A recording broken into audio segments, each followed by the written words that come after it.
Hello guys. അപ്പം നമുക്ക് വേണ്ട നമ്മളിനി നിർത്താൻ പറഞ്ഞ വിഷയം വീണ്ടും വീണ്ടും എടുത്തിടുന്നത് മറ്റാരുമല്ല, നമ്മുടെ അനുമോൾ തന്നെയാണ്. അനുമോൾ വീണ്ടും വീണ്ടും കണ്ടന്റിനായിട്ടുള്ള ഓട്ടമാണ് കാണുന്നത്. രാത്രി എപ്പിസോഡൊക്കെ കഴിഞ്ഞ് രാത്രി ഗാർഡൻ ഏരിയയിൽ വന്നിട്ട് ഷാനവാസിക്കായും അതുപോലെ തന്നെ അനീഷേട്ടനും കിടക്കുന്നുണ്ട്.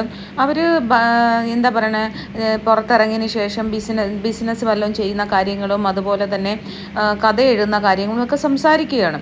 വളരെ കൂളായിട്ട് അവർ രണ്ടുപേരും കൂടി സംസാരിക്കുന്നു. ഫ്രണ്ട്ഷിപ്പ്, നീ എങ്ങനെയാണ് ഫ്രണ്ട് ആയതെന്നും അങ്ങനെ നിന്നെ ഞാൻ ഫ്രണ്ട് ആക്കിയില്ലൂടെ എന്നൊക്കെ പറഞ്ഞ് ഭയങ്കര അവരുടേതായിട്ടുള്ള ഒരു ലോകത്ത്, അവരുടെ ഫ്രണ്ട്ഷിപ്പ് ലോകത്ത് അവരിങ്ങനെ സംസാരിച്ചുകൊണ്ടിരിക്കുകയാണ്. പക്ഷേ അകത്ത് എന്താണ് നടക്കുന്നത്? അകത്ത് അനുമോളും അതുപോലെ തന്നെ ആദില നൂറയും എന്താ പറഞ്ഞ കൊണ്ടുപിടിച്ച ചർച്ചയാണ്. മേക്കപ്പ് റൂമിൽ വന്നിരുന്ന കൊണ്ടുപിടിച്ച ചർച്ച മറ്റാരെക്കുറിച്ചല്ല, അനീഷേട്ടനെ കുറിച്ചാണ്. അപ്പോൾ അനുമോൾ വീണ്ടും വീണ്ടും ആ വിഷയങ്ങൾ തന്നെ എടുത്തിടുവാണ്. അയാളും കാണും വിചാരിക്കുമോ അനീഷേട്ടനും ഹോപ്പ് എങ്ങാനും വിചാരിക്കുമോ, അനീഷേട്ടൻ്റെ ഗെയിമിനെ ബാധിക്കുമോ, അതുപോലെ തന്നെ എന്താണ് അനീഷേട്ടൻ്റെ ആർമി ഇനി എൻ്റെ ജീവിതം നശിപ്പിക്കുമോ, എന്തോ അവർ കാരണം എന്തോ എനിക്ക് കല്യാണാലോചന വരില്ലേ, വിവാഹം ആലോചന വരില്ലേ എന്നൊക്കെ പറഞ്ഞിട്ട് വളരെ ഒരു കാര്യവുമില്ലാത്ത അൺനെസസറി ടോക്ക് വെറുതെ ഇങ്ങനെ അവിടെ ഇരുന്നിട്ട് ക്യാമറയുടെ മുന്നിൽ ഇരുന്നിട്ട് ഇങ്ങനെ പറഞ്ഞുകൊണ്ടിരിക്കുകയാണ്. ഇവർക്ക് എന്താ ഇല്ല ഞാൻ അറിയാനും ചോദിക്കുമെന്നുള്ള എനിക്കപ്പോഴേ എന്താ ഇങ്ങനെയൊക്കെ ഉള്ള സ്ത്രീകൾ ഇത്രയും വീണ്ടും വീണ്ടും ഇത് എന്തിനാണ് ചെയ്യുന്നതെന്ന് എനിക്ക് മനസ്സിലാവുന്നില്ല.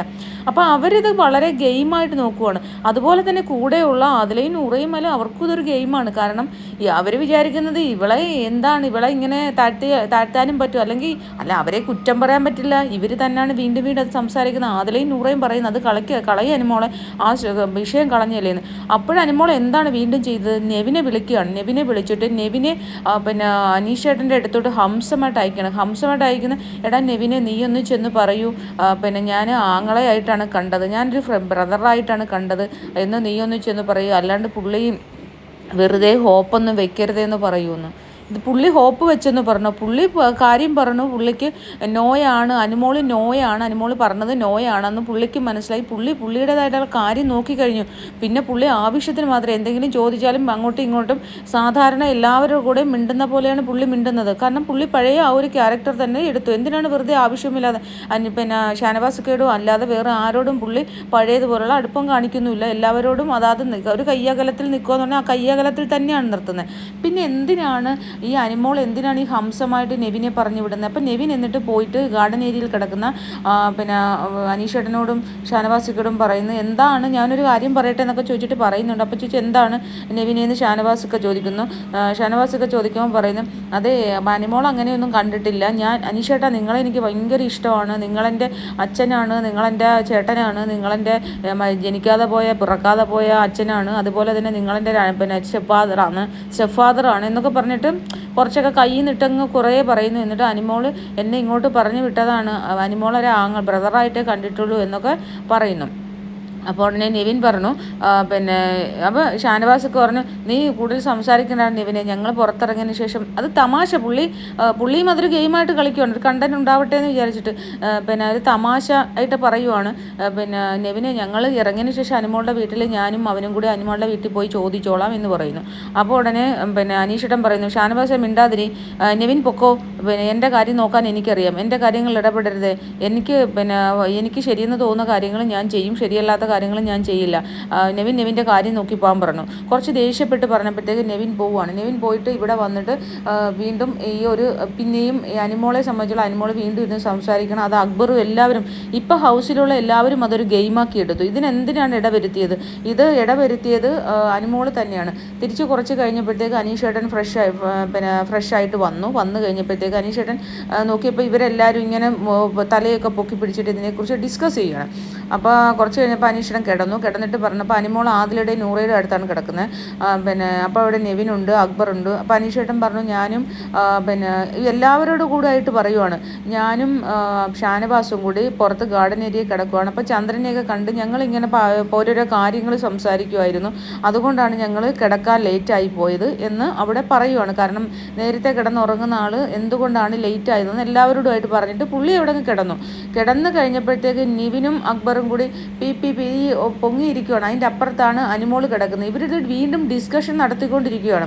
അപ്പം P P P P P P എന്നും പറഞ്ഞിട്ട് ഭയങ്കരമായിട്ടില്ല കല്യാണത്തിനൊക്കെ നാദസ്വരം വായിക്കുന്ന കണക്ക് വായിക്കുന്നു. അതിനുശേഷം അനുമോൾ അവിടെ നിന്ന് എഴുന്നേറ്റു പിന്നെ അനീഷേട്ടൻ്റെ ഇപ്പുറത്ത് അനുമോളുടെ കട്ടിലയിൽ വന്നു. ബെഡിൽ വന്നു കഴിഞ്ഞപ്പോൾ വീണ്ടും അങ്ങനെ സംസാരിക്കുന്ന കാരണം എന്നിട്ട് തിരിഞ്ഞു കിടടാന്നും പറഞ്ഞിട്ട് അനുമോൾ വീണ്ടും നെവിനെ അപ്പുറത്തോട്ട് വിളിച്ചെടുത്ത്. ഈ കാണുന്ന പിക്ക് അനുമോളും നെവിനും രാത്രി കിടന്ന ഇതാണ്. നെവിനെ അപ്പുറത്തോട്ട് പിടിച്ചെടുത്തിട്ട് വീണ്ടും എന്തൊക്കെയോ രഹസ്യങ്ങൾ ഇത് തന്നെ വീണ്ടും ചർച്ച ചെയ്യുവാണ്. അപ്പോൾ എന്നിട്ട് പിന്നെ അനുമോൾ അവിടെ നിന്ന് എഴുന്നേറ്റ് പുറത്ത് പോയി. കാരണം നെവിൻ ഭയങ്കരമായിട്ട് കളിയാക്കി ഈ ഒരു നാദസ്വര കച്ചേരിയുടെ സൗണ്ടൊക്കെ കാണിച്ചപ്പം നെവിൻ എഴുന്നേറ്റ് പോയി. തലവഴിയെ മൂടിക്കിടന്ന അനീഷ് ഇച്ചിരി നേരം അവിടെ കിടന്നിട്ട് പുതപ്പ് മാറ്റിയിട്ട് പറഞ്ഞു, എന്തിനാണ് നെവിനെ ഇങ്ങനെ അനാവശ്യമായിട്ട് ഒരാളുടെ ഉറക്കം കളയാനായിട്ട് നടക്കുന്നത്? നെവിൻ്റെ കാര്യം നോക്കിക്കൂടെ, നെവിൻ കിടന്ന് ഉറങ്ങാൻ നോക്ക്, അനാവശ്യമായിട്ട് ഒരാളുടെ ഉറക്കം കെടുത്തിയപ്പോൾ നെവിന് സമാധാനമായോ എന്ന് പറഞ്ഞ് ഭയങ്കരമായിട്ട് ദേഷ്യപ്പെട്ടാണ് ചോദിക്കുന്നത്. സൗണ്ട് കുറച്ച് വളരെ ദേഷ്യപ്പെട്ടാണ് ചോദിച്ചത്. എന്നിട്ട് പുറത്തു പോയി. എന്നിട്ട് എഴുന്നേറ്റിട്ട് പുറത്തു പോയി നോക്കിയപ്പോൾ അനിമോൾ അവിടെ പിന്നെ നിൽക്കുന്നു, പുറത്ത് ഊഞ്ഞാലിൻ്റെ അവിടെ നിൽക്കുന്നു. അപ്പോൾ പറഞ്ഞ് വന്ന് കിടക്കൂ, പിന്നെ വായോ വന്ന് കിടക്കൂ എന്ന് പറഞ്ഞു. ഇത്ര രണ്ട് പ്രാവശ്യം പറഞ്ഞു വന്ന് കിടക്കാൻ നോക്ക്, വായോ വന്ന് കിടക്ക് എന്ന് പറഞ്ഞിട്ട് പിന്നെ അനീഷ് കാരണം ഒരാൾ ഇറങ്ങിപ്പോയി, അയാൾ കാരണമാണ് എന്നുള്ളൊരു വിഷമമുണ്ടല്ലോ, അയാൾ കാരണം ഇനി മറ്റുള്ളവർക്ക് ഉറങ്ങാൻ പറ്റുന്നില്ല എന്നിട്ട് ബുദ്ധിമുട്ട് വരാതിരിക്കാൻ പോയി വിളിച്ചിട്ട് പിന്നെ ഗ്ലാസ് ഡോർ തുറന്നിട്ട് തിരിഞ്ഞു നോക്കിയപ്പം അനുമോൾ പുറകെ തന്നെ വരുന്നുണ്ടായിരുന്നു. അപ്പോഴത്തേക്ക് നൂറായി എഴുന്നേറ്റ് വന്നു. നൂറായി അമ്മയോട് എല്ലാം ചിരിക്കണം, എല്ലാവരും ഒരു ഗെയിമാക്കി ഇത് ഗെയിം ആക്കി എടുക്കാനുള്ള റീസൺ ആരാണ്? അനുമോൾ തന്നെയാണ്.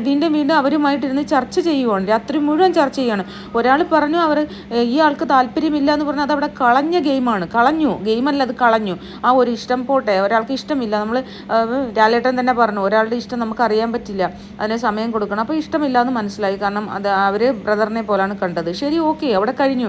പിന്നെ എന്തിനാണ് ഇത് വീണ്ടും ഇങ്ങനെ പറഞ്ഞ് എന്തോ അനീഷിൻ്റെ ആർമി എന്തോ ചെയ്യുമോ എന്നൊക്കെ പറഞ്ഞിട്ട് ഇങ്ങനെ കണ്ടന്റ് ഉണ്ടാക്കാൻ നടക്കുന്നതന്നെ ശുദ്ധ വൃത്തികേടെന്നേ എനിക്ക് പറയാൻ പറ്റൂ. കാരണം നമുക്ക് താല്പര്യമില്ലാത്ത ഒരു വിഷയം നമ്മൾ വിട്ടുകളയുക. അയാൾ ഒരു തരത്തിലും ഒരു നോട്ടം കൊണ്ട് പോലും അയാൾ നോക്കുന്ന ഒരു മനുഷ്യനല്ല, അയാളൊരു ഭയങ്കര വ്യക്തിത്വമുള്ളൊരു വ്യക്തിയാണ്. അപ്പോൾ അങ്ങനെയുള്ളൊരു വ്യക്തി അയാളുടെ ഒരു ഇഷ്ടം പറഞ്ഞു, താല്പര്യമില്ല, അവിടെ കഴിഞ്ഞു. പിന്നെ എന്തിനാണ് അതിങ്ങനെ ഒരു കണ്ടന്റാക്കി കൊണ്ട് നടക്കുന്നത് എന്ന് മനസ്സിലാവുന്നില്ല. മറ്റുള്ളവരുടെ ആണെങ്കിൽ നമുക്ക് ഗെയിമാണെന്ന് പറയാം. അനുമോൾ എന്തിനാണ് അത് കാണിക്കുന്നത്? അപ്പോൾ ഫേക്ക് ഡ്രാമ. അപ്പോൾ അനുമോളും ഇതൊരു കണ്ടന്റാക്കി ഡ്രാമയാക്കി എടുത്തു. കളി കാര്യമായി അല്ലെങ്കിൽ കളി അങ്ങനെ ചോദിക്കും, ഇത് എക്സ്പോസ്ഡ് ആയിപ്പോവും. അനുമോൾ ഈ ഒരു കാര്യത്തിൽ എക്സ്പോസ്ഡ് ആയിപ്പോവും, സ്വന്തം സ്വഭാവം പുറത്ത് നാട്ടുകാർ കണ്ടു എന്നുള്ള ഭയമാണിത്. അല്ലാണ്ട് ഇപ്പം കല്യാണം കിട്ടുമോ ജീവിക്കാൻ കിട്ടുമോ എന്നല്ല. കാരണം ഇതൊരു ഫേക്ക് ഡ്രാമ കളിച്ചപ്പോൾ സകലമാന ആമ്പിള്ളേരെടുത്തും പുറത്തൊക്കെ കളിച്ചു കഴിഞ്ഞാൽ ഇങ്ങനെയുള്ള പ്രശ്നമൊന്നുമില്ല, കുറച്ച് നാൾ കഴിയുമ്പോൾ പോയി പണി നോക്കാൻ പറയാമല്ലോ. അപ്പോൾ ഇവിടെ എന്ന് പറഞ്ഞു കഴിഞ്ഞാൽ പിന്നെ ഈ പുള്ളി എന്താണ് അനീഷേട്ടൻ കൃത്യമായിട്ട് ചോദിച്ചു. കാരണം ഒരു ഫേക്ക് ഡ്രാമയും കളിപ്പുള്ളിയാവാനായിട്ട് മറ്റുള്ളവരുടെ കളിപ്പുള്ളിയാവാൻ നടക്കുന്നൊരു പാവയല്ലല്ലോ അദ്ദേഹം. അപ്പോൾ അദ്ദേഹം അത് കൃത്യമായിട്ട് ചോദിച്ചു. ആ ചോദ്യത്തിൽ അനുമോൾക്ക് അടിപതറി. കാരണം അവിടെ കള്ളത്തരങ്ങൾ മുഴുവൻ ഇതൊരു ഡ്രാമയാണ് എന്ന് മറ്റുള്ളവർക്ക് മനസ്സിലാക്കി കൊടുത്തു. അത് കറക്റ്റാണ്, കാരണം അത് ചോദിക്കണമായിരുന്നു.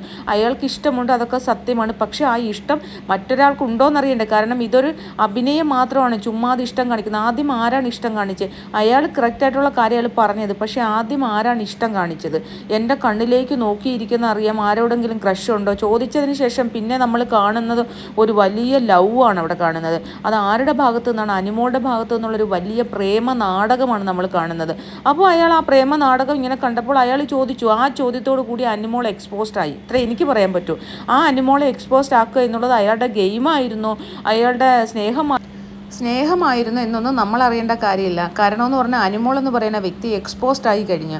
അനുമോൾ എന്താണോ അനുമോൾ എന്ന് പറയുന്ന വ്യക്തിയിൽ ഉണ്ടായിരുന്നത് ആ ഒരു ഫേക്ക് ഡ്രാമ ആയിരുന്നു എന്ന് ജനങ്ങൾക്ക് മനസ്സിലാക്കി കൊടുത്തു. കാരണം അനുമോളാണ് എല്ലാത്തിനും തുടക്കം കുറിച്ചത്. അനുമോളാണ് ഈ ഡ്രാമ കാണിച്ചു തുടങ്ങിയത്, ഈ പ്രേമ നാടകം.